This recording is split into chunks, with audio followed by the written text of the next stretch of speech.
Hi everyone, N.A.T here, and today we will talk about music schools for music producers. Are they worth it? And I don't know, the answer is up to you. Talking about those schools where you have rooms dedicated to music production, rooms dedicated to mixing and mastering, DJing, recording, and so on. Me personally, I never liked schools in general because I always like to create my own path in learning, especially via private lessons. I would just select the person I wanted to ask those couple of things, pay them, and that's it. But I did took some private course, so to speak, with back in the day when I was starting out with Ableton, a beginner course to Ableton with a certified trainer. That was really helpful. And also I took some courses both online and offline, and yeah, generally I prefer uh, private lessons. But I don't know, I might like one day a course if it was really well done and not something that I needed only the 20% of it and the rest 80%. It's like um, I wish I saved money on that. But um, about music schools, well, again, it's up to you to decide if they're worth it or not. I think there are some good schools out there, but there are also some bad schools out there. And I will tell you an anecdote of one school I went to, just kind of to get some information, but then something happened. So I was going at the school that was suggested to me to go and look for, and this was, I don't know, 10 years ago. I didn't really need school. I was just curious back then. Um, so I went to the school, and the director of the school took us to a tour through the various rooms in the school. And yeah, I don't know. I was kind of like meh when I looked at the school. And then the director took us to this music production room. And he told us proudly, and all computers have the latest version of Pro Tools, which is Pro Tools 10. And I was like, it's 11. The latest version, it's Pro Tools 11, came out 1 month ago. And he told us, no, the latest version is Pro Tools 10. And I was like, all right, this is not good. And then when they finished with the tour, they took us right to signing up to the school. And at the moment, I wasn't, maybe I was younger, I wasn't really in the right state of mind. I was a little anxious, maybe. And I basically signed up.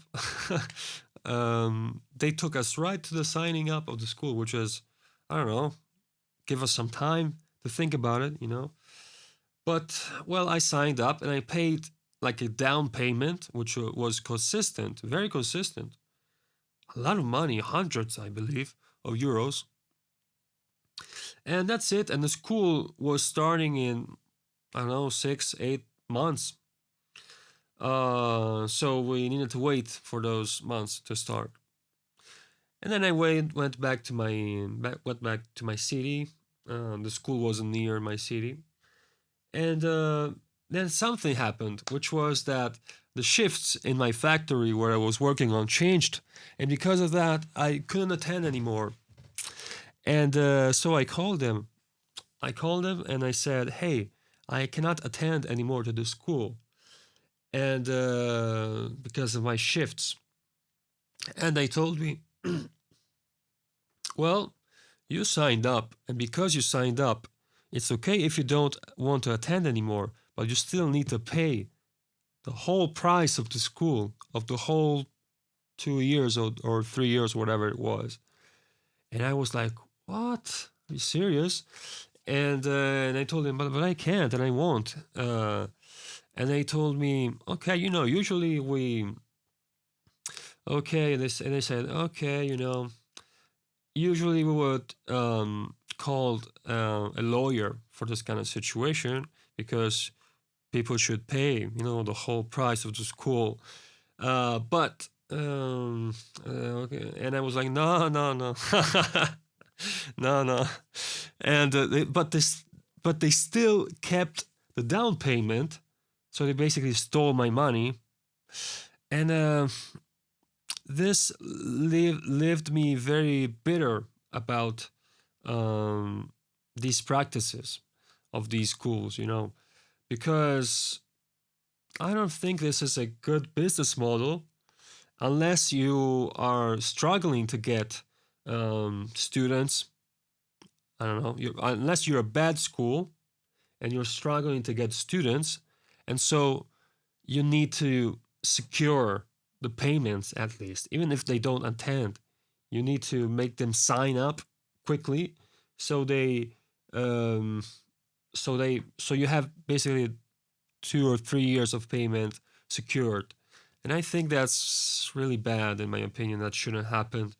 But I think this is common. I don't know how common. Maybe it's even the right thing to do for some schools. I don't know. But I don't know. Thinking back, I'm like, where's the value in there if you need to compel people to pay? Basically, the payment comes before the value, um, which is not good in my opinion, especially for schools like that, where um, this was a bad school. Never heard about it. Basically, it was just suggested by a friend of a friend who wasn't even that much into music production. There are other schools in my country, for example, that I saw. They look much better. They are much cooler with great equipment, great people in there. Um, yeah, so so that's it for this anecdote. I lost some significant amount of money there, but yeah, I'm glad I didn't attend at the end of the day, and I just kept learning by myself. You can absolutely learn by yourself today, um, or back up that learning with private lessons online, some courses, especially if you're a beginner. Courses are very helpful.